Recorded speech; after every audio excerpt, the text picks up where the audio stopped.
எங்க போற? வாயில வசம்ப வச்சு தேய்க்க, வாய்க்கால தண்ணி வந்து வாயை கூப்பிடுடா. எடுபட்ட வேலை போகும்போது எங்க போறேன் கேட்கிறேன், விளங்குமாடா? போடா போடா, போய் வேலை வெட்டிந்தா பாருங்கடா. கேட்கிறான் டீட்டெயில். ஏண்டா நல்லா தானே வந்துகிட்டு இருக்கேன், கொஞ்சம் சும்மா இருடா.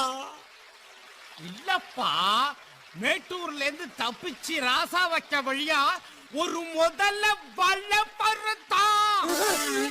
முதலையா? அட முதலைக்கு பிறந்தவனை இதை முதல்ல சொல்லப்படாதா? பாதியில வந்து நின்று அங்கிட்டும் போக முடியாம இங்கிட்டும் போக முடியாம அலமோதிக்கிட்டு இருக்கேன். இப்ப முதலைங்கிறேடா பொல்ல மாறி போயிட. கத்தாதரா உன் சட்ட